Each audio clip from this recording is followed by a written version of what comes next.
Welcome back. You are listening to Nate the Hate on YouTube, iTunes, and Spotify. Be sure to like the video and subscribe to the channel if you have not already. And with that, I'd like to welcome in my co-host, Modern Vintage Gamer. Hello, Nate. It's great to be back. Wanted to shout out Randall Thor for holding it down in the last episode. I heard you guys had a great chat about Xbox in 2025.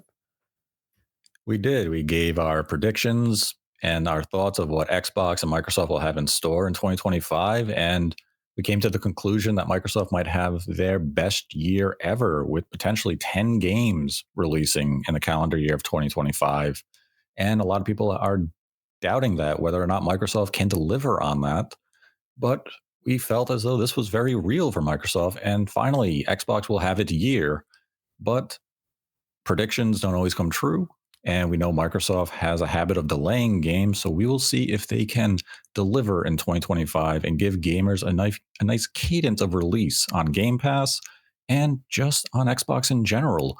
But yeah, thank you for Rand for joining us in that last episode and giving Xbox fans some excitement and something to look forward to, as we do have a developer direct from Microsoft in just a couple of weeks where we will get a look at South of Midnight, Doom, The Dark Ages, Claire Obscure Expedition 33, and a mystery game. Wonder what it could be. Should be interesting. Looking forward to it. Absolutely. But today we are going into another hot topic, and it's one everyone has been waiting for. People have eagerly and anxiously been anticipating this episode, so we're going to go right to the topic everyone wants to hear. What does the Nintendo Switch have in store in 2025? It's going to be a big one. It's a big year for the Nintendo Switch. We know Metroid 4 Beyond is coming, and Nintendo has some sort of new hardware that's supposed to come out this year, but that can wait till later in the episode because the Switch is still here. We have games still coming to the platform, like Donkey Kong coming out in just a few days. You can hear it coming. And beyond those two games, Nintendo still has to flesh out the lineup a little bit more in 2025 for the Nintendo Switch. And naturally, that means we will have a Nintendo Direct, right now rumored to be in February, where Nintendo will likely announce more Switch 1 games, maybe like Kirby Planet Robobot, which I discussed last year is coming to Switch in 2025. And I'm sure there are a few other games Nintendo still has in store to release on Switch 1. But I do want to start with the Switch 1 to start off this episode because it's not over yet. And even with new hardware coming, we could see a extended cross-gen period where Nintendo releases software for both systems, or maybe relies on some of their smaller IPs and ports, remasters, to give the Switch a prolonged life throughout this calendar year and to keep Switch owners satisfied, because not everyone is going to make the leap to the Switch 2 when the hardware does release. And beyond Metroid 4, Xenoblade Chronicles X, and Donkey Kong, Nintendo's going to need a lot more to keep Switch players satisfied this year. Yeah, I mean, it's going to be a difficult challenge, I would say, for Nintendo to keep players interested this year. I mean, they do have some heavy-hitter games coming out. Metroid Prime 4 obviously is one that is very much anticipated by a lot of people, ourselves included, I would say. We want to play that game as soon as we can. But that's going to be the difficult part, trying to maintain momentum. But Nintendo, every year, Nate, they seem to have the answers for us, or at least they have some tricks up their sleeve that we still haven't seen yet. So, I think this February Direct that you kind of mentioned will start to paint a picture of what this year would look like for the Nintendo Switch. And I think there's still some surprises left, not too many moves left, I would say, but I think there are still a couple of moves left up the sleeve of Nintendo when it comes to the Switch. Yeah, I know Nintendo does, in fact, have still a few games remaining for the Switch 1 that have to be announced. And I do believe one of them will be Kirby Planet Robobot. Ideally, we will finally hear about Fire Emblem 4, the remake that has been missing for an extended period of time now. And maybe something related to F-Zero finally surfaces after a long period of rumors around it. So if Nintendo can bring, let's say, all three of those games to the 2025 lineup for the Switch, I think Switch fans have a lot to look forward to. It naturally becomes more complicated to predict what the Switch could have in 2025 because we're kind of in an unprecedented territory in terms of the lifespan of this console. Nothing has really existed this prolific in the console scene in many years. You could look back to the PlayStation 2 if you wanted to go for that type of comparison. And I guess you could loosely even look at the 360 and PS3 as they had very long lives, but they also had a second wind kind of mid generation when you had Microsoft introduce the Kinect and you saw a new wave and style of games come to the platform. And then you had Sony introduce the PlayStation Move. But those systems also went under their own kind of renaissance beyond that, where you saw a pivot in the games that they were bringing to the platform. And a lot of that started with Call of Duty 4 Modern Warfare, where there was a big focus on online multiplayer. And Microsoft really embraced that. So you saw games cater more to it, where if you look at the early portion of the Xbox 360, you saw Microsoft partnering with companies like Bandai Namco for titles such as Tales of Vesperia or even Eternal Sonata, Blue Dragon, Lost Odyssey. And then Microsoft began to prioritize Call of Duty, Gears of War, Right. Halo, those style of games. And even Sony themselves underwent a type of shift where they start to do Starhawk, Warhawk, more online multiplayer focus mag. Some of these games didn't do well. They bombed, but it was all about we want that online interaction. And that was a big deal in the second half of those consoles. Whereas the Switch, I'd say it's been very stable essentially since 2017. Nintendo has just done its thing and they haven't really pivoted in any significant way, not even when it comes to experimental software. Yes, we had Labo, but Nintendo has just maintained the status quo. And we've never seen a platform maintain that status for such an extended period of time, especially as new hardware looms just over the horizon. Yeah, and I think it's a really good point. But ultimately, they have a really good advantage with the Switch in that this still is a handheld device, and handheld devices 7 years later, I would say, Nate, are now more popular than they ever were. Like I think when the Switch did launch in 2017, handhelds were kind of cool. It was kind of kitschy. It was interesting, and obviously when the Switch came out, a lot of people kind of jumped on board. The handheld, the hybrid gaming system, and we've seen so many handheld devices come out since then or get announced. We've seen obviously the Steam Deck. We've seen the ROG Ally. All these other devices I can't even keep up with. Ambernic and Lenovo, and there's a ton of them out there, right? And so I think right now handheld gaming is even bigger than it was, and obviously we've seen or we've heard what Microsoft is doing in the handheld space as well, and rumors of they're working on stuff, and all of a sudden PlayStation is talking about, or there's some rumblings about a new handheld from that camp. So all of a sudden, handhelds are really kind of in right now, and everyone kind of wants one, or that they want to kind of continue to use those devices. So having that handheld, even though it is dated architecture, let's be honest, it's old. It still can come up with some really good experiences that people want to play.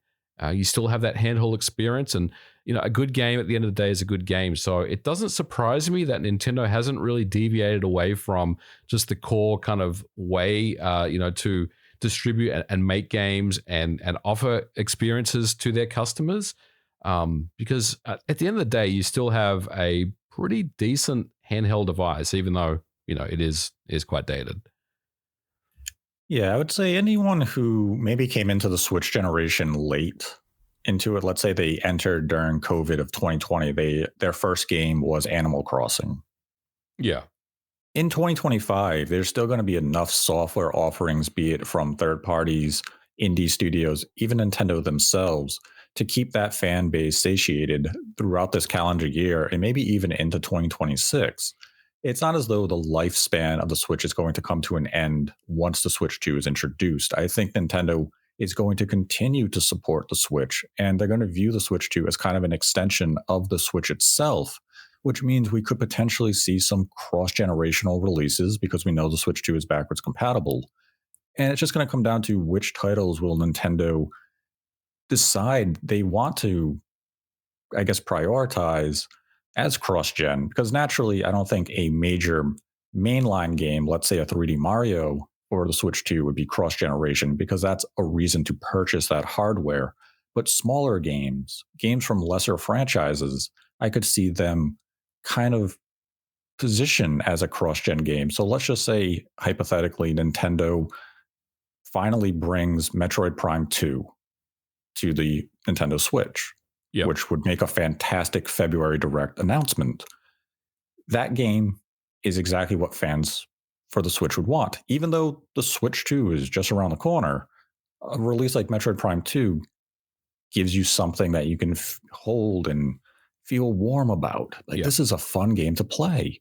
And Metroid Prime 4 will further that when a game comes out this year, or even Pokemon with ZA Legends. It's a big release, and it's still a Switch game. It could be potentially enhanced on the Switch 2, but it's a substantial Switch release. So I think the Switch is still going to have another fantastic year. I think Nintendo's going to sell hundreds of millions of units of software. The hardware itself is going to see a decline because it is beginning to wane. And we're seeing that year over year. There is a little bit of fading interest in the Switch, but it's still higher than most systems have ever been this late into a console generation. Right. It's doing things no other system has done before. And you have to applaud the system for how long it has remained strong and relevant on shelves. It's doing historic things, and 2025 could be another historic year for it. And there's no reason to discount what the Switch can do this year. Definitely not. And I will tell you, from a third-party perspective, Nate, where the work that I'm doing, we're locked into the Switch for a while yet. So we're not planning on moving off of it anytime soon. We have work in the pipeline that will keep us going for the next at least 18 months. Beyond that, potentially as well, but. So yeah, there's definitely there's still a lot of momentum there. It's definitely we're definitely on the off ramp here. Things are slowly starting to slow up, but it's not over yet. I would say we still have a few more moves and things to do before we can say the Switch is done and dusted. I'm just going to give some predictions of games I think Nintendo could potentially bring to the Switch this year. And I'm talking to Switch 1. Mm-hmm. Kirby Planet Robobot. Yep. Metroid Prime 2. Definitely could see that. F-Zero GX. Yep. Fire Emblem Genealogy of the Holy War. Yep. That's another one that was, long rumored, right? Yeah. I think if you come with those games on top of the games we already know about officially, it's a pretty good year. That's a damn good year for what is likely the final year or final, let's say, 20 months of the system. Yes. Next year is a whole different matter of how will they fill that lineup. Right. But for 2025, if you can bring those games, I'd still be playing my Switch. Yeah. That's a pretty killer lineup. I mean, I would definitely be on F-Zero, Metroid, probably Fire Emblem as well. I mean, there's some heavy hitters there for sure. So yeah. Mm-hmm. And then good year. And then NSO is going to continue to get new games. Right. I mean, maybe this is finally the year something like Donkey Kong 94 shows up or Donkey Kong 64 because we just got all the Donkey Kong Country games. Yeah, that would be outstanding. Now that rare games are showing up on NSO. Yes, I'm talking to Sean because he always gives me crap about it. Yeah, Donkey Kong 64, Diddy Kong Racing. Let's get them on there. Let's get them all on there. Diddy Kong Racing, I think, would be met with huge ovation because people love that game. And honestly, I'll say it, it's not even a hot take. Diddy Kong Racing is superior from a single player perspective to every Mario Kart game to ever release. Ooh. Normally people say it's better than Mario Kart 64, and I was going to agree with you, but every Mario Kart game, wow. That's from a single player perspective. Okay. Because you had missions. You had incentive of, I have to use the plane on this course. Now I'm going to use the hoverboat. Now I'm going to use a car. Then you had a battle whiz pig. Yeah, it's a stellar game. And I mean, as you brought up with more rare games, the fact that we have the M17 Plus N64 app, it means Conker's Bad Fur Day it's not even just possible, it's a likelihood. Yeah. And yes, the game is dated. All the movie references and cultural references haven't stood the test of time. And we've known that going back to Conker Live and Reloaded on the original Xbox, that the game has not stood the test of time. But the Great Mighty Pooh and his opera will forever be timeless, as is the flower who asked Conker to find a bee to pollinate her so you can use her as a platform. Such a great game. I love that game. In fact, I was playing it last week, so man. And that Conker's on the NSO would be legit. So I hope we see them in 2025. I think people could get a laugh out of some of those games and just enjoy games that we have fond memories of, and hopefully a new generation can form memories of with as well. But let's get into the big topic, the topic that's in the thumbnail, the topic that is in the title of the video, Nintendo Switch 2. When is it going to be revealed? And what is the reveal going to tell us? So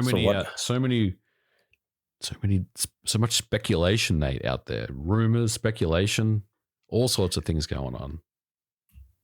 A lot of rumors and speculation. A lot of it was fueled by CES, also by non-licensed accessory makers just putting up page listings or even going to CES and say, hey, come get a look at our 3D model and hold it and look at some of our Switch 2 accessories, which they then claimed they had a real unit, then they backtracked. So that kind of became a jumbled mess. But I can share with you right now that the Nintendo Switch 2 will be revealed in the coming week. Do you want to know when? I think everyone out there wants to know when, Nate. So, I mean, if you know, you know. So let's hear what you got. I have been told the Switch 2 will be revealed on Thursday, January 16th. Thursday, January the 16th. Correct. Wow. That's not far away. We're talking just a few days. So yeah, it's just a few days from now from when this episode will go live. And I have heard some details about what will be in the reveal. I consider these details incomplete because it just doesn't make sense to me, but maybe it will make more sense after the reveal. So what I've heard is that the reveal itself is going to focus almost exclusively on the console itself. There is not going to be any presence of games. There could be a game shown running on the screen or maybe even the TV screen, depending on how this trailer is put together. But software is not going to be a focus. So if this trailer, let's say, is absent of any games, maybe don't be too surprised about it. Yeah, I'm just, I'm thinking about, I guess, recent console, reveals. And a lot of the times, Nate, it seems like it's more about the hardware these days than anything else. Like, I think the Sony, like when they announced the PS5, it was just kind of, they were showing all the 3D render of the system and whatever. And then, later on, obviously they showed us more of the system and the games and everything like that. Are we saying it's going to be similar to that? It's, you're saying that they're just going to kind of show off the system and that's really about it. We'll see more later. I mean, I would imagine it would be something like that. And if you go back and think about the Switch launch and the reveal, it was very similar. We got that initial thing and then they kind of, went a lot deeper when they did their presentation, We're talking about something similar to that, I guess. I could see it being similar to the October 2016 reveal, Yeah. but that did have a fairly large focus on the games as well. Like it did show Breath of the Wild, it showed Mario Kart 8 Deluxe, it showed Skyrim, NBA 2K, Splatoon 2. They just didn't name the games, Right. nor did they officially announce some of these games for several more months. So I don't think it's going to be to quite that level. I think it may just be here's the system, Mm. here's some of the functionality of the system and the Joy-Cons, and we'll see the new logo. Maybe we even see some of the packaging. And then, from what I've heard, it should be be in late February. So, towards the tail end of February, perhaps early March, depending on how the schedule aligns. These things are fluid, they can adjust. Right. Nintendo will have a software showcase for Switch 2 games. Yeah. And that So, makes total sense. yeah, so that would be the venue and the presentation where we would see third party games, Nintendo games. I just have a hard time believing Nintendo would showcase new hardware without a game being shown on the screen in some capacity. Even Yeah. if it's just like even if it's just like a Mario running on the screen and we don't get a title, something has to be shown. It can't just be a blank screen with a logo. What if it's just Breath of the Wild and then, the assumption is, well, this is the enhanced Breath of the Wild that's been rumored for, for the last like 2-3 years, right? But again, just like the 2016 stuff, they don't explicitly mention anything as far as games. I could see something like that. Right. I mean, that's where I view the information as incomplete Mhm. because it just doesn't make sense to me. But it could very well be true that this initial reveal is just going to be the hardware. And then again, in a month, let's say 30 to 45 days from the reveal, we'll get that software showcase towards the tail end of February. Yeah. And that's where we will see all the big third party games, the big first party games. I would imagine just the games coming out in calendar year 2025 or even within the launch window. So Nintendo can make their statement then. In some way, it feels as though the reveal on January 16th is going to be just Nintendo's way of talking to their investors a few weeks ahead of the investors briefing of we've revealed the system. We have Yeah. shown you what it is. We've shown you some of the features about the hardware that are new and exciting. And investors can get excited, invest, and say, okay, now we just need a little more information because the games aren't going to be what sells the concept to investors. Right. It's the concept of the hardware itself and whether or not it is interesting. They want to see how the market reacts. So when it happens this coming week, that's going to be the thing to gauge is how is the consumer responding to it? And I would imagine if we really don't see a game of any kind and it's just the hardware, you could be responded with some bewilderment, Yeah. maybe some excitement as well. It's all going to come down to the exact communication and information that they do deliver. Are we going to get any type of launch timing with this reveal, or is that going to be something that comes later? Or are we just going to be told, come back on such and such a date or a software showcase? Well, I was going to ask you, do you think it'll get a price? I think it would be too soon for a price. Mm-hmm. I think that's something you can wait on because the timeline I was given for launch remains the same as I had communicated back in December. It still sounds as though it's going to be in Nintendo's Q1, which would be April through June. And the timeline was May to June. That's what's been communicated to me. I know there's been some rumors out there suggesting maybe April, but I still think I would favor that May to June timeline. Not to say April is impossible. It's definitely within play, but I just haven't heard anything to suggest April. Everything has been pushing me towards May and June. Mm-hmm. So that's where I'm expecting that. And if you look at that as a marketing scheme, reveal in mid January, software showcase end of February. You then likely have some sort of hands on demo, Yep. be it at retailers across the country. Maybe you do that in February, maybe you do it in March or April, depending on how long that would take to organize. And I would imagine that would be something Nintendo would have you register and sign up for on a website that they would have to communicate and market. So if you can have hands-on to the public, let's say in late March, early April, you then have PAX East and such in May. And I've also talked about before, I've heard something be happening in May, whether that's a mass hands-on thing, maybe whether it's for media, public, I don't know. And then you follow with the launch of the device, let's say late May, early June, you have the next 5 months planned out. You have a roadmap of marketing. Yeah. So that would kind of be very similar to what we saw with the original Switch. Reveal in October, big showcase in January, launch in March. Yep. Yeah, it makes sense with me. And I agree. I think launch, of the system over the summer makes more sense. But you're right. I mean, I think, I've heard different stories about how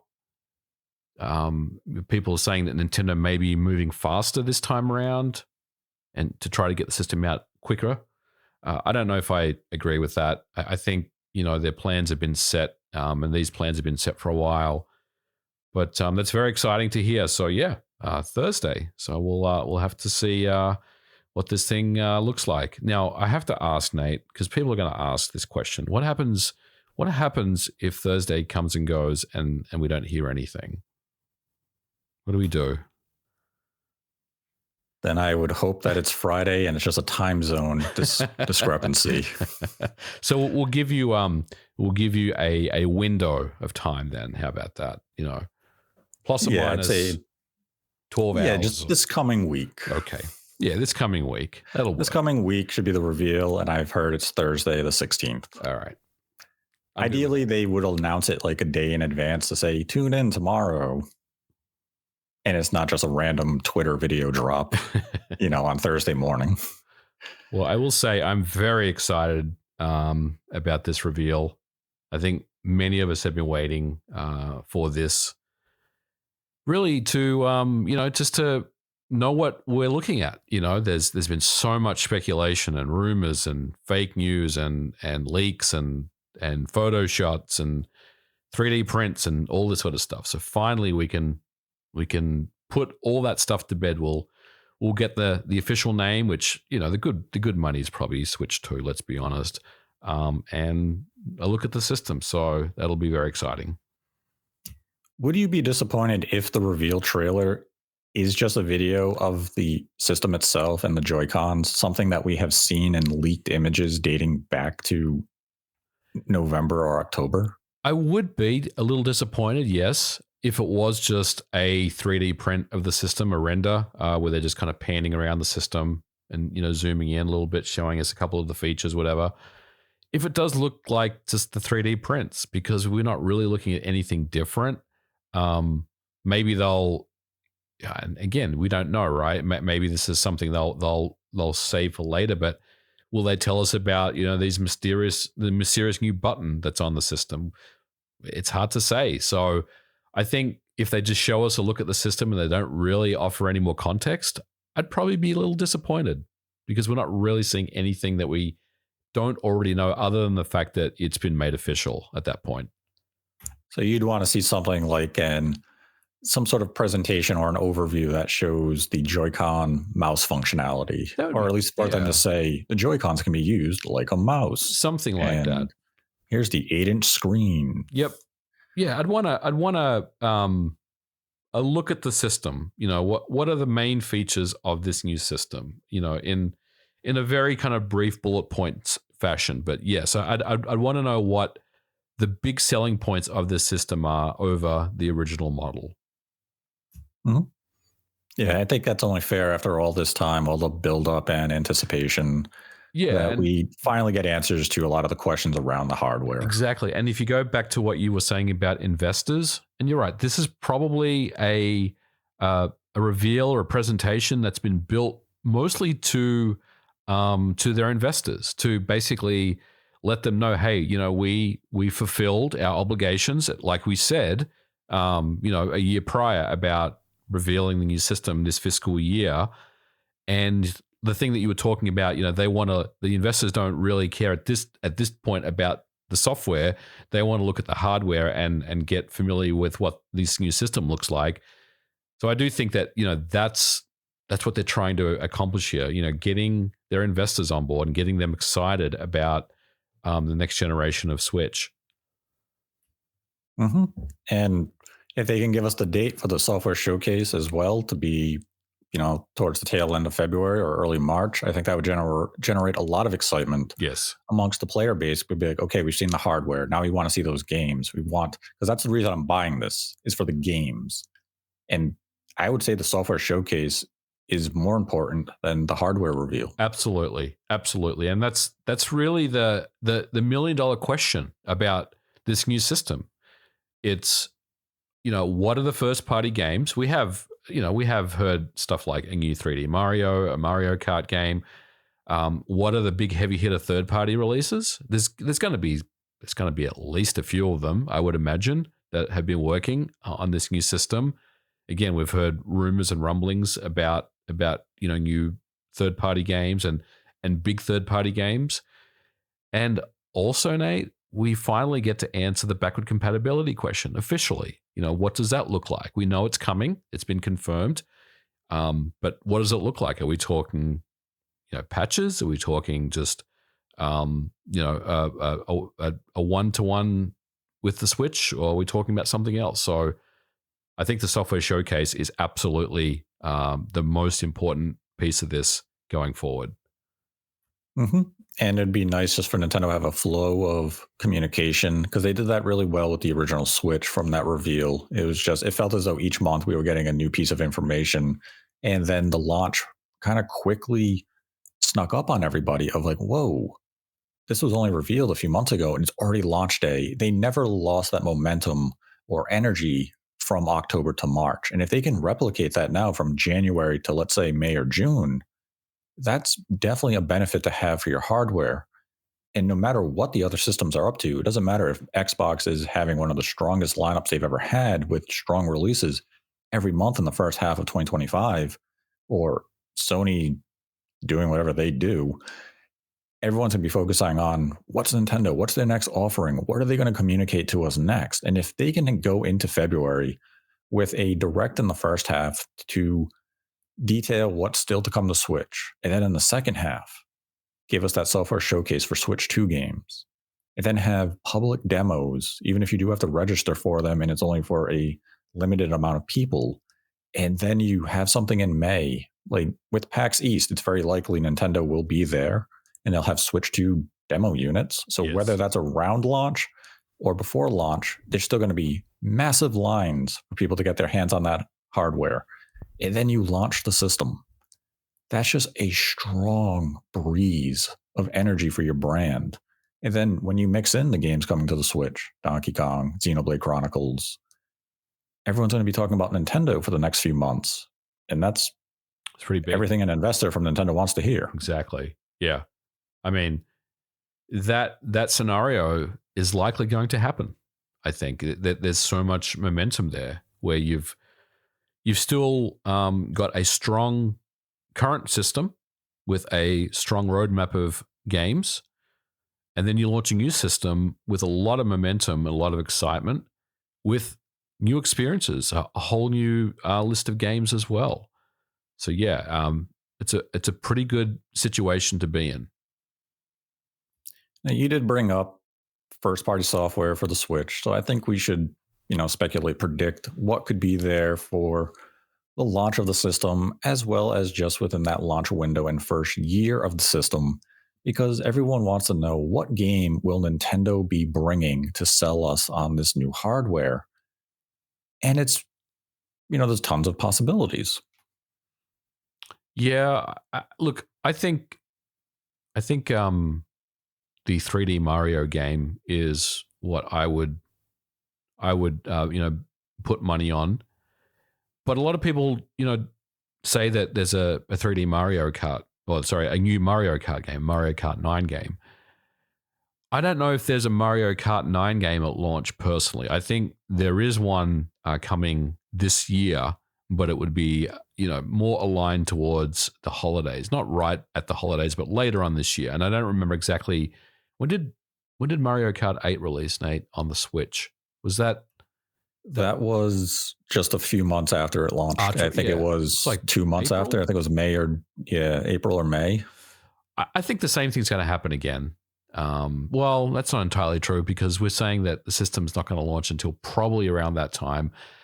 I do think they'll probably sneak in Mario Kart 9 before the end of this year. Maybe it's a September release, but I don't know if it's going to launch with the system. But I think if I was to guess, I would say a 3D Mario game is coming at launch with this system.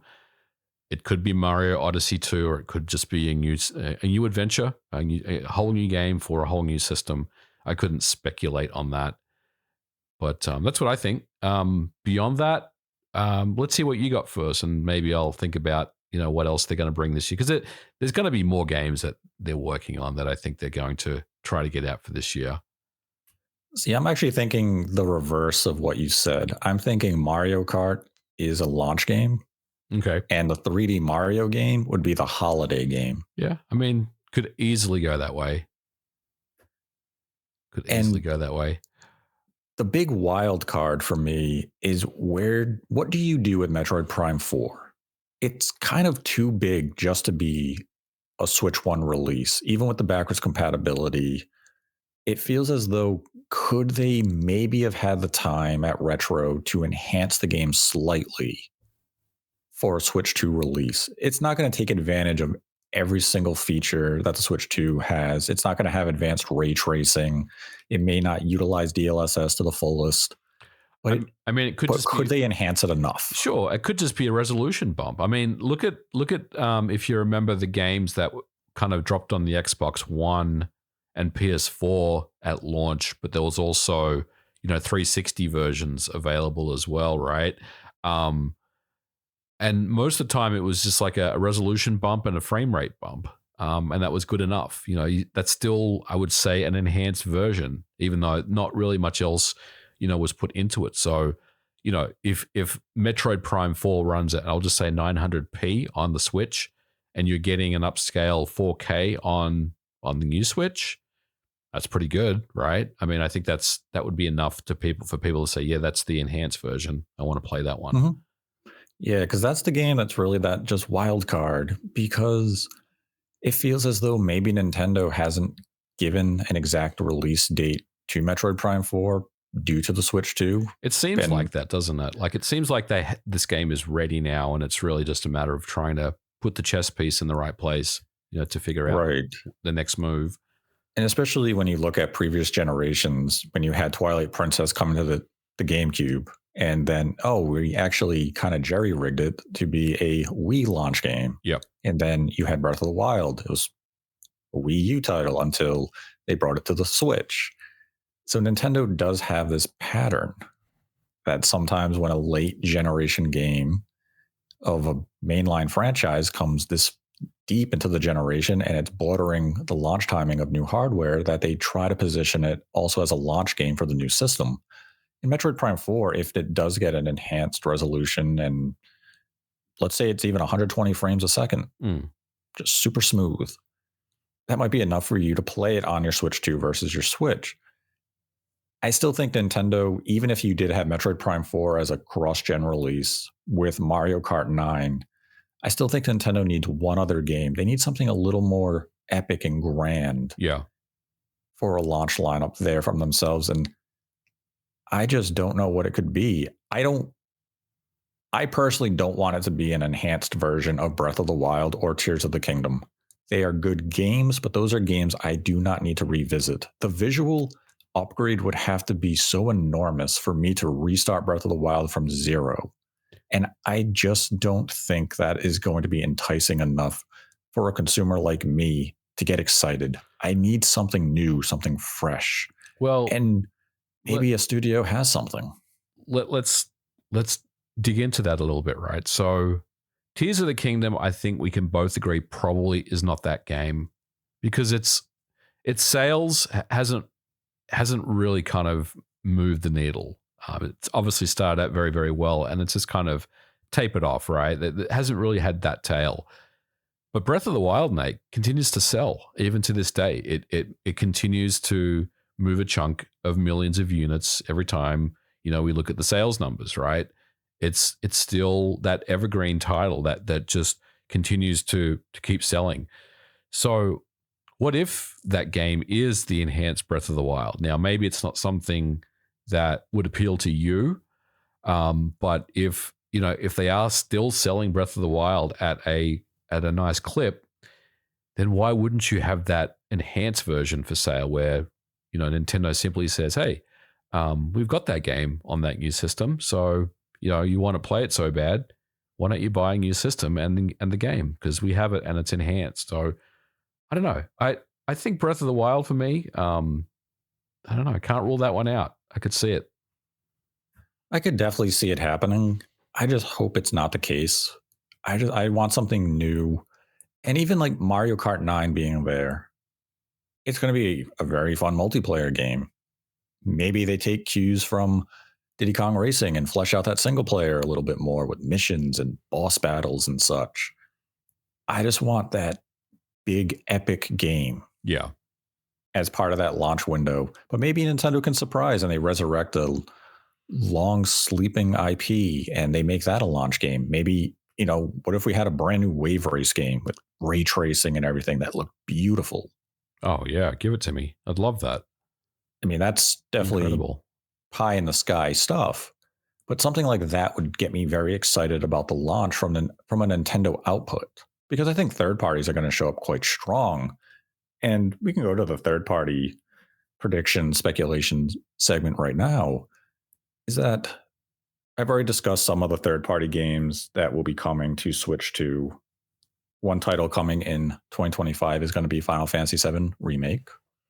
Rebirth will follow in 2026. And I've had some people ask me, will Final Fantasy 16 come to Switch 2? And to my knowledge, right now, 16 is not planned for Switch 2. Square Enix is prioritizing Remake and Rebirth because those are more iconic games. Cloud isn't a very iconic character versus Final Fantasy 16, while a good game, just hasn't really clicked with a lot of people. You saw the reaction to Clive at the Game Awards when they announced him for Tekken 8, and the audience's reaction was that of confusion with some excitement. Poor Clive. I liked Clive as a character. I like Clive Rosenfield. So it makes sense why Square Enix is prioritizing Remake and Rebirth over doing something like 16. But there are a lot of other third-party games that are being considered or will be coming to Switch 2. One title that will be there within the launch window comes from Ubisoft, and it's going to be Assassin's Creed Mirage. Yeah, Ubisoft usually shows up with something at the launch of a new Nintendo system. So no big surprises, but I guess the question is, where's the mainline game? Because Mirage, I mean, it was that small release, and again, Ubisoft, they're having some struggles right now. So maybe this is the safe play. I don't know, but yeah, what do you think about that? Like, you don't think that they could have just brought the mainline game across instead of Mirage? To my understanding, Assassin's Creed Shadows is one of those in development ports. It just won't be ready for launch. Yep. And probably won't be ready for the launch window. I've been told that Ubisoft is doing more than half a dozen games for the Switch 2. And a lot of them are going to be late ports. Right. These are from a range of franchises like The Division, Rainbow Six Siege. There was also some discussion and consideration of doing a Mario Rabbids collection. So it would have the 1 and 2 in a single package. It's just a question of when will these games come out. And I think for Ubisoft, if they can port the game, they will port the game. Yeah. Because as you mentioned, they are having financial issues and they probably view the Switch 2 as a potentially lucrative platform for them to bring over as many games as possible. So it's just going to be a question of when can we get the games there? And some other third-party games I have heard include Metal Gear Solid Delta, which is coming out in 2025. Right now, it lacks a release date for all platforms. And I'm hopeful that maybe it is a day and date release when it does come to Switch 2, because if that game, let's say, comes out in summer of 2025, there's no reason it shouldn't be day and date. Definitely. That'd be a good one. I mean, if that is day and date and the Switch 2 version is good, I may get that version. That'd be the one to get, I think. Yeah, there's pretty much all major third-party developers are considering just an array of ports at this time. I think something we could look to is look at the companies who have partnered with NVIDIA to showcase DLSS on their games or even ray tracing on their games. Look at any of those titles, and you probably have a good idea of some of the projects that are being tested or under consideration to come to the platform. Yep. So I'm hopeful that Remedy could bring Alan Wake 2. Yep. Maybe CD Projekt Red can bring Cyberpunk 2077 to the platform. Yes. And then you have like Capcom. If Resident Evil 4 Remake could come to the platform, even if you go back and maybe you consider Resident Evil 2, Resident Evil 3, or any new Resident Evils that are in the pipeline, those would be good gets for the system. And then you have Monster Hunter Wilds. Maybe that can come to the system. It's just going to come down to how ambitious is the game going to be? Is it going to be CPU heavy and to the point where it might be a little too ambitious for the Switch to run it at 60 FPS and it have be compromised at 30 FPS? And if that is the case, would Capcom be happy with that performance? But I'd say almost anything is possible for the system. It's just going to come down to whether or not the company has time and resources to make a port possible. One port I did hear of long ago, and I don't have a high level of confidence, not because of the game in question, I just don't have enough sourcing on it, is that there was consideration of bringing Elden Ring, a complete edition, to the Switch. So that would be the base game and Shadow of the Erd Tree. Yeah, that'd be pretty cool. I'd probably double dip for that. Would you? Yeah, I think so. You'd start from zero with a brand new character? Yeah, that's true. I have like 200 hours. That's a huge commitment. I'd double dip, but I wouldn't put as much time into this playthrough. But I'd still have it to mess around with it. It'd be fun to have on the go. I think the biggest thing for Nintendo to get in 2025, maybe 2026, would be Grand Theft Auto 6. Yeah. I think if that game can come to the Switch 2, it would calm any concerns individuals may have around the hardware of getting PS5, Xbox Series caliber games. If GTA 6 is announced for the Switch 2, let's just say anytime this calendar year, I think people would have high confidence in the platform. Yeah, that would be incredible to see something like that. I still can't get my head around GTA 6 on the Switch 2 personally. But again, I mean, that's with sight unseen, right? We still have no idea what we're dealing with here, right? So, if this software showcase when that is announced and we see more of the system, I may change how I feel about it. But at this point, I'm kind of I'm kind of just feeling like it may just not be enough. But I mean, what if they drop 5? I mean, that may sound like a consolation prize, but still having GTA 5 on a Switch 2 would be pretty cool. Before they really kind of dug their feet in and tried to get GTA 6 running on the hardware. But man, GTA 6, hey, if you're putting it out to the universe, Nate, I'm not going to disagree. So let's do it. How would you react if, hypothetically, Software Showcase comes and Grand Theft Auto 6 was shown there? I would be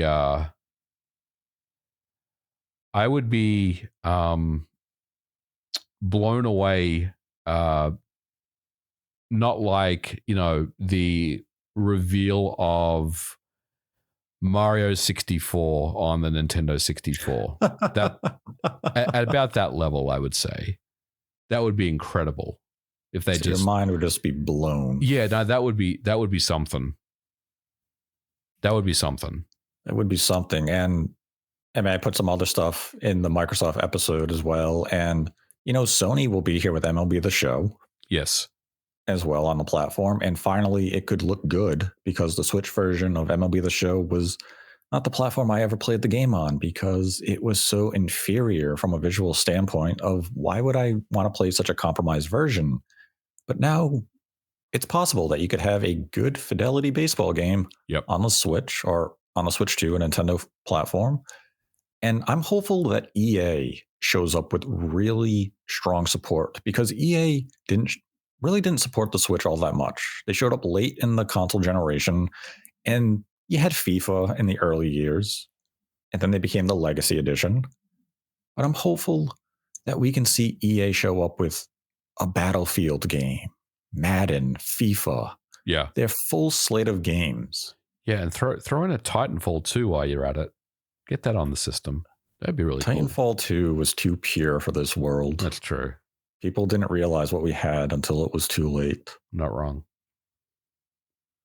I think if you could have EA show up with just a nice, healthy array of software, because you're going to have Ubisoft, you're going to have Bandai Namco, you're going to have Sega, you're going to have Atlas, you're going to have all the standard companies. EA was really the only outsider when it came to third-party support on the Switch. And if they can show up this time, that's very encouraging. And I'm hopeful that they do show up this time. Mm-hmm. Because to have a good Madden game, a portable Madden game that's not compromised in any form, Yeah, that would go a long way. FIFA's the same. I mean, FIFA's always been just that kind of dumbed down version on the Switch. So having it, running with the mainline code base and everything would be great. And even having a game like Metal Gear Solid Delta be there, let's say day and date, that's a good get because Konami right now is kind of on a resurgence.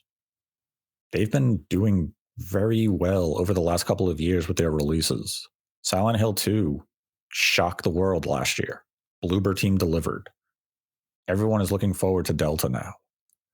So if you can get that game on your platform, people are going to take notice because it's like, oh, Konami's here too. Yep. Like, okay, Capcom's here, Bandai Namco's here, Rockstar's here. Who's not here? Oh, nobody. Everyone's here. And that's something Nintendo fans have been waiting a long time to say. Everybody's here. It doesn't mean that we're going to get every single port. There will be games that may just be PS5, Xbox Series exclusive that don't find their way to Switch 2. Because the system, at the end of the day, is still a hybrid. It still has its portable profile. Yeah, exactly. So that naturally comes with limitations. But if you can get just the vast majority of games, because we saw some of the ports that they try to do on the Switch, like Alan Wake. It was a disaster. Yeah, I mean, there were some really great ports that made their way to the Switch, like Nier Automata and some others at the end there. But yeah, you could tell that some of these ports just, I mean, they needed a lot more work before I would consider them good experiences. Alan Wake was definitely one of those. Now, I did mention like Elden Ring. And while I think that is a big release, you do have to factor that the game is quite old now. Even though it is a revolutionary game, one of the best games of the generation, if not one of the best games of all time. I think you need a Skyrim moment for the Switch 2 from a third party. And I don't think GTA 6 would be it. I don't think Elden Ring is it. You need something else. And I think a developer is going to come in and fill that void. I just don't know who. Yeah, it could be anything really. I mean, I agree with you. I think there is that Skyrim moment where, the game pops up on the TV that you don't really expect to see. But I mean, would you think like Cyberpunk could be that game or something along those lines? Because you did mention Cyberpunk, about if you've seen the NVIDIA DLSS tech showcases and stuff. I mean, that's a very compelling point to make that, yes, I mean, NVIDIA has this technology now, right? And the Switch has the same technology in the hardware. So I don't know. I think for me, a Cyberpunk could be that moment. It kind of tracks with Skyrim because I mean Skyrim was already out for a while before we saw the Switch version show up. So maybe it's Cyberpunk. But it could be Yeah, anything. yeah, something in the veins of, you know, let's say Baldur's Gate, Cyberpunk, just Mhm. something that has kind of been demanding on the current gen systems that'd be like, man, if this could come to the Switch 2, that'd be very encouraging. Yeah. So maybe Cyberpunk is that title because if you could have a portable Cyberpunk with full ray tracing and you have that on display, regardless of the quality of the game or anything like that, because as you and I have both expressed numerous times, we don't like the game. Right. Like it's not a game I would actually even have interest in if it came to the system. But from like that technical standpoint, just to be able to demonstrate it on your system, I think could go a long way. Yep. And Skyrim was that moment. When you look back at the Switch reveal, people saw the dragon flying and they're like, whoa, what was that game? Most people could recognize immediately it was Skyrim. Mhm. People were like, but that's a visually demanding game. And I'm playing this in a tablet. Right. It's kind of like it's a substantial release. So Cyberpunk could be that game. And I hope a developer, not necessarily CD Projekt Red, but a developer in that vein shows up. And we just say, whoa, that PS5 series game, Xbox Series game is on the Switch too from a prestigious developer that I didn't expect the platform to be able to handle. And there it is. Yeah. And Maybe it's at 30 FPS and it's utilizing DLSS in a significant way, but it doesn't matter. It's there. yeah. And I think that's something Nintendo is fully aware of. Because yeah, I mean they're going to have a very strong first party launch lineup, but yes, the third parties are going to show up. And look, I remember how I felt when I saw Skyrim on that little device, Nate. I mean, it wasn't a Mario 64 moment for me, but it was like, wow, that is a lot more powerful system. This is a lot more powerful of a system than I thought it would be. This has got a lot more horsepower. So making people feel that way about a system that they've heard is is more powerful is very compelling. So I think having that third party experience of a big game is something of the utmost importance, and I think they're going to have something for us. Yeah, I think I would say basically every third party developer is very anxious about the Switch 2. They know what the Switch 1 was able to achieve in terms of an install base and a consumer base, and they want to be there day one, ready to capitalize on that with the Switch 2. And as long as the Switch 2 hardware is capable, Yep. third party developers are going to bring over any game that they can port over to it. Right. And that's all the system has to be able to do. Be capable enough for these games to be ported over, utilize DLSS as much as you can. And if your only obstacle ends up being that CPU bound games are a little too ambitious for the hardware and you have to scale back things like, let's say, Space Marine, where it has 10,000 dinosaurs and it runs at 60 FPS on PS5, maybe you scale that down to 2,000 dinosaurs on the Switch 2 version. Yeah. You optimize and you find ways. If there's a will, there's a way, and optimization is one of those ways to make things happen. But I think from a third party perspective, Switch 2 has a bright future, Oh, no, full of possibility. no doubt, no doubt. I think it's very exciting. This new hardware, and this is the beginning. And I'm here for the ride, Nate. It's gonna be a big year. So and we'll be covering all this stuff when it all happens. So yeah, looking forward to it. That we will, unless Thursday come and goes, then this will be the final episode. Nah, we'll be back. With that, I'm gonna say, Nate, you've been hitting a lot lately. So if you're saying this week, then I'm not one to disagree. So yeah.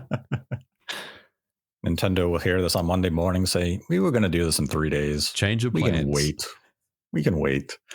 Like, hey, Microsoft, when's your developer direct? Next week? Can you push that back a week? Because we had to change ours. I guess so, Nintendo. We made you delay your direct last year for our emergency 4-game multi-platform announcement, so I guess we can do it for you.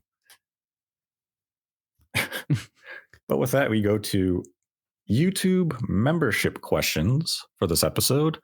That's right. YouTube memberships are now active on the channel. Become a YouTube member, gain access to an exclusive members only community where we will give posts, polls, and if we have 150 active members, we will do a once a month live stream where MVG and myself will host a live stream at the end of a month, come up with a topic of conversation so we can discuss it with the members. But generally, it will be a Q&A live stream where we can interact with you directly, answer your questions, and just have a good conversation with the YouTube members. You can join on the join button on YouTube.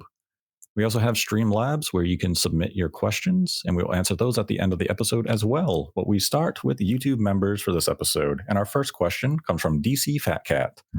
What is going to be the craziest single game, unnecessary but absolutely needed Switch 2 accessory that Nintendo will release and swear it's the future of fun? My guess is Labo 2 and Game Builder's Townhouse.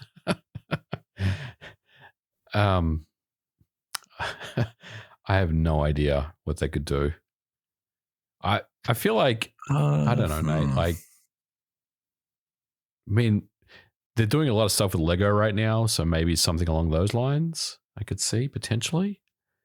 But I think if I had to come up with something that's completely unnecessary, I could see Nintendo try to dabble in augmented reality again.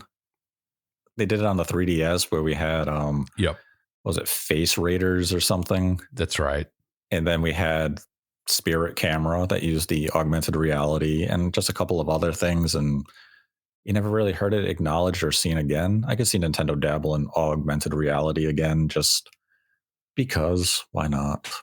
I think it's unnecessary. I think they're going to have more Lego stuff, like build a Lego Joy-Con or something. Dear God. Well, at least that would allow us to customize our Joy-Con and probably fix any stick drift if it arose. That's true. Then had a question from Victor Manuel Perez. Yo, homies, when will Square Enix and Nintendo come together and give us a Chrono Trigger remake? If they don't want to do a Final Fantasy VII style remake, then give us a Dragon Quest III HD 2D remake style for Chrono Trigger. I would love nothing more than to see Chrono Trigger return. So I'm with you, Victor. I'm going to put it out there in the universe. Let's make it happen. Then had a question from Eric. If the rumor that Nintendo delayed the launch of the Switch 2 because they wouldn't have software ready for launch is true, what do you think was a major blocker that Nintendo found while developing for Switch 2?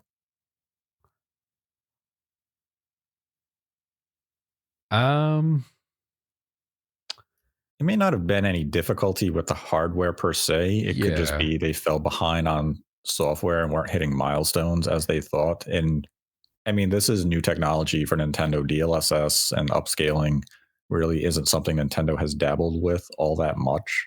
And it could just be, or even ray tracing. That's not something Nintendo's ever used before. So just learning those new tools and features could have complicated matters for them a little bit. Yep.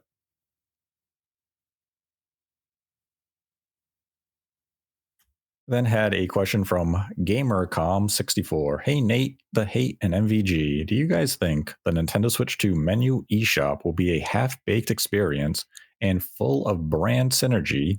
Or do you guys think the Nintendo Switch 2 menu eShop will deliver? Well, if you go back a couple of episodes, maybe 3 or 4, we did we had Celia on the show, did we not? And we talked about all this in a lot of detail. We did. So I would say go take a listen to that episode because we spent a good hour discussing the future of the eShop, what we felt it would look like, and Celia gave some really good insight as to some of the key points and pillars of a good eShop experience. So take a listen, check out. I don't remember what number episode it was or what it was titled, Nate, but take a listen. It was about 3 or 4 episodes ago. Yeah, it was just a handful ago. I think it was called Nintendo Switch 2 eShop. We asked developers what they want. Yep. So it should be pretty easy to find. Then I had a question from Dynamos. Do you think the rumored F-Zero GX Remake Remaster will now be released for Switch 2? I'd say it would be a Switch 1 game with maybe some enhancements on Switch 2. Agreed. I mean, Uh, I think if this game, we've talked about F-Zero for years now. So it's obviously a game that started its development on the Switch. It wouldn't really make sense to not drop it on the Switch and just move it to the Switch too. So yeah, I think it would be available. Yeah, at worst, it would just be backwards compatible on Switch 2. Yep. Then had a question from Foxden Gamer. Hello, Nate and MVG. I have two questions. What do you think the next NSO system outside of a Nintendo console could be? A friend of mine and I thought it would be cool to see the Atari Jaguar or Sega Dreamcast show up. And the second question I have is what game from the GameCube era would you like to see get a remake or remaster? For NSO, I would personally like to see Sega Saturn because I love the Sega Saturn. And it is, if we're talking about a system with, hidden gems galore, that is the system. So give me the Saturn. As far as the second question, GameCube game, I mean, there's some low hanging fruit, but the one that always keeps coming back to me, Nate, would be Eternal Darkness. An interesting game. If I had to choose a non-Nintendo system for NSO, I would pick. I guess if it doesn't have to be a realistic possibility, I would say the PS2. That's a great pick. If it had to be a realistic possibility, I mean, yeah, it would have to come from Atari or Sega because they are the like TurboGrafx because those are the ones who have partnered with Nintendo in the past. I don't think you'd see Microsoft say, "Hey, you can have the original Xbox" or anything of that sort. As for a GameCube game, I would like to see Star Fox. What? Assault? No, not Assault. That was terrible. Adventures? Yes. Well, Adventures would be good. I'd like to revisit that game with updated visuals. Yeah, Adventures with a nice enhanced look and feel would be pretty fun. Then had a question from Fangs the Wolf. Hey there. With Switch 2 rapidly approaching, have you heard anything about the system's features? Will there be anything new this time around, such as, for instance, achievements? Thanks again and keep up the good work. I haven't heard anything about an achievement system, but I would definitely welcome them. The only feature we've seen from the leaks and rumors and such has been the mouse feature on the Joy-Con. So maybe that's one of the key new gimmicks of the platform, which, if utilized proper, we could see some real interesting ideas. Because let's say you're playing a first-person shooter, if you could use that to aim and it's accurate, you could almost simulate a mouse and keyboard type setup on the system. But we need to see how far Nintendo plans to utilize this mouse-esque feature. And hopefully we do learn about it at the reveal. And our last YouTube member question comes from Epsilon Nate 10. Hello, gentlemen. What do you think it's going to be the next evolution of NSO? I have a conspiracy theory. I think we're going to see a revamped Miiverse with greater social aspects incorporated into it. Also, we will see other systems added as well, like the TurboGrafx 16, or maybe Dreamcast or GameCube. And maybe, and this is a stretch, but we might see Xbox Game Pass added to NSO. Whoa. Also, what are the chances we may see a revival of Eternal Darkness and Geist? Whoa. Damn. He's just throwing all sorts of bombs right now. I mean, Eternal Darkness, I just said that I would love to see that game come back. Geist, that's Sean's. That's one of Sean's games. I don't really care that much about Geist. Yeah, that's, what was that, developed by N Space? Yeah. Cool in concept, bad in execution. As for the next evolution of NSO, I think we would see DS, maybe 3DS, GameCube. Maybe we would see a third-party partner. Maybe we would see Wii. Really hard to say, but I think DS is very likely. 3DS, I would definitely welcome. And GameCube, why not? Very rich library there. I mean, I'll take anything. Like if you're offering, I don't care if it's the system is the most obscure system with 4 games on it. I'm still going to play it. So Like the Virtual Boy? Like the Virtual Boy, exactly.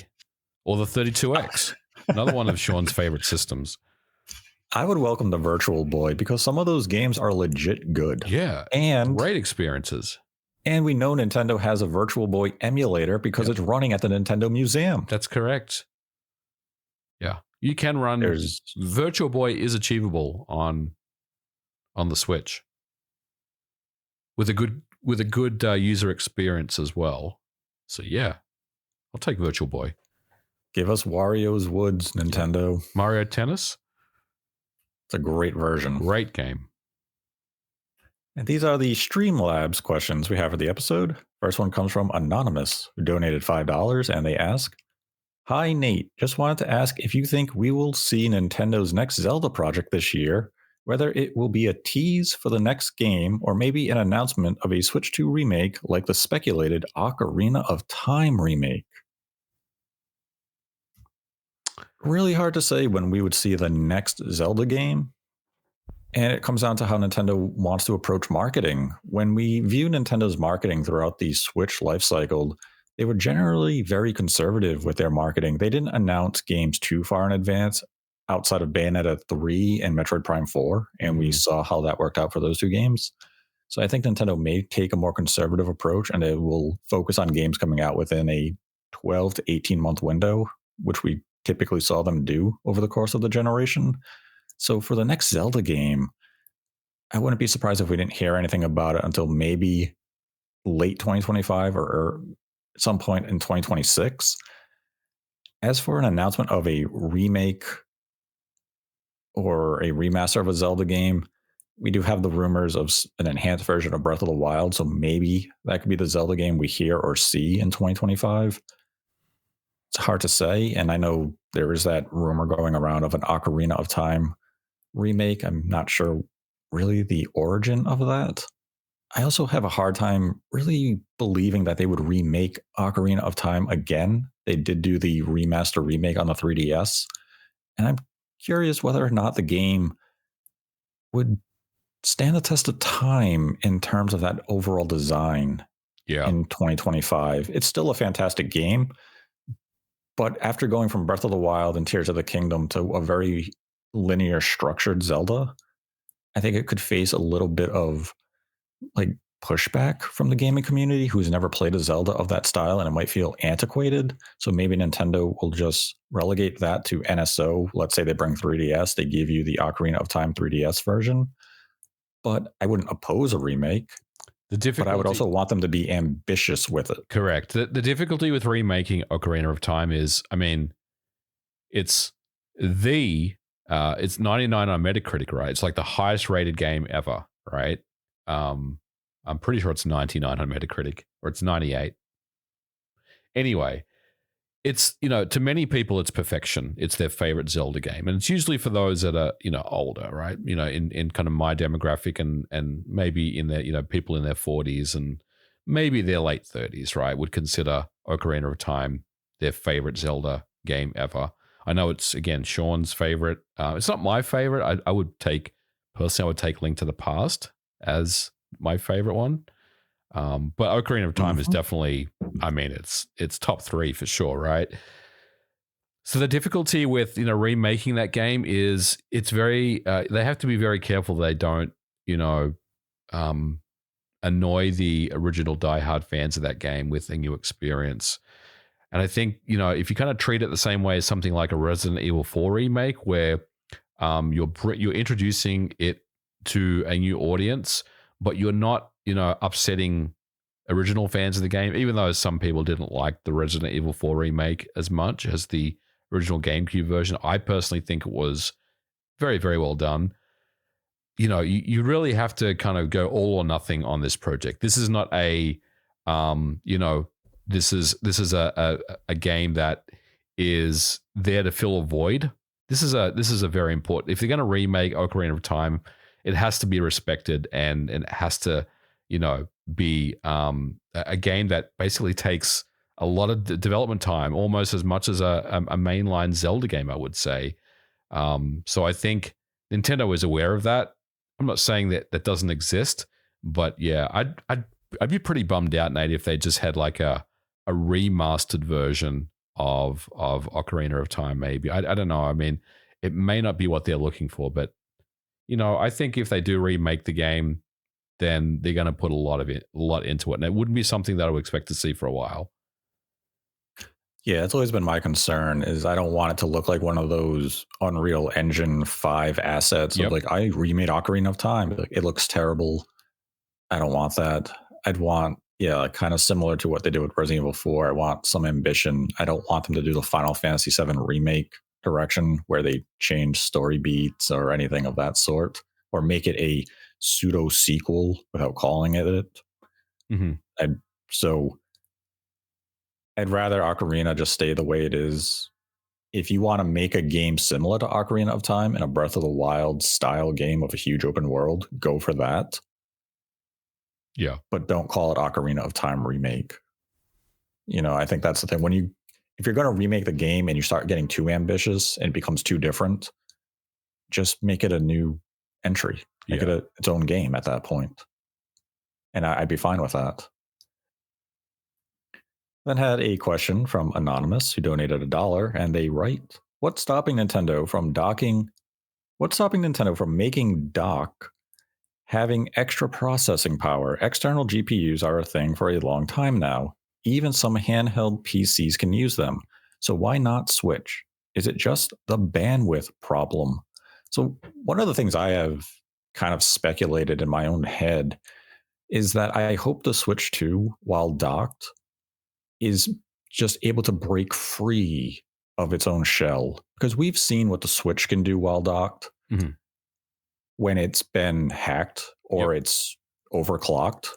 And there's really not that much of a heat issue. It still comes well within operating range. They don't overheat. So I want the Switch 2 while docked just to be able to go to the highest clocks possible. I want you to be able to have the best output because the battery life at that point doesn't matter. It's docked. Exactly. So let it just break through its shell and have some sort of ultra hyped up super mode while docked that developers can take advantage of and say, hey, we're prioritizing 4K, 120 hertz.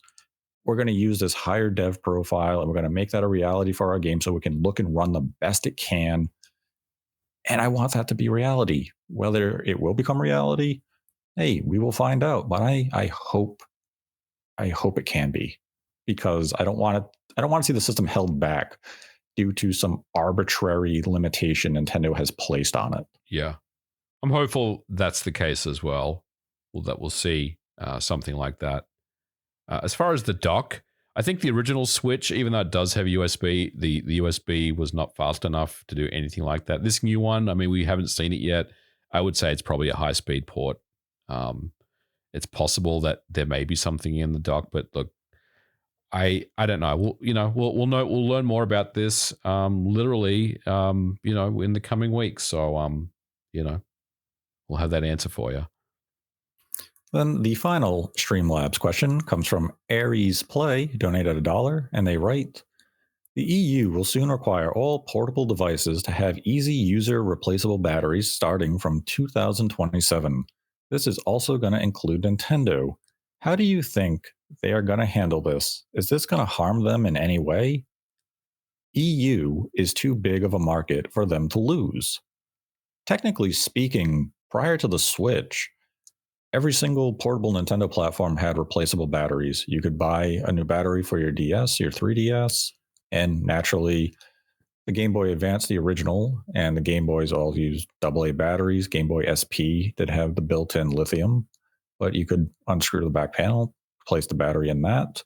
So I don't think this will harm them in any way unless they have designed the system with some odd flaw that is positioned directly behind the battery. So I don't think it will harm them. And I would imagine they could just reform the shell in some capacity that any of the internals won't be subjected to you fiddling around when you can take out the battery and replace it. Yeah.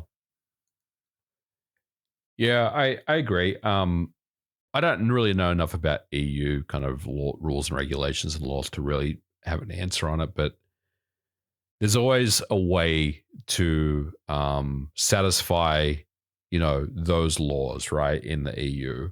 So I'm sure Nintendo is very much aware of it, and they have a solution for it. I don't know what that would entail, but yeah, I'm sure they'll have something, figured out.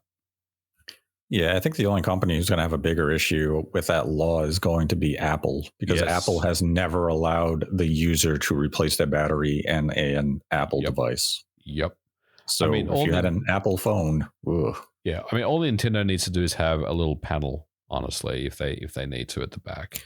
Yeah, and that's not a foreign concept to them. And honestly, there may even be some type of loophole in the law that says, hey, if you just send your system back, we will send you a replacement with a new battery in it. Like, even that may be enough to satisfy this requirement. I don't know, because I don't know, EU law very well. But I'm sure, again, Nintendo has all that stuff figured out.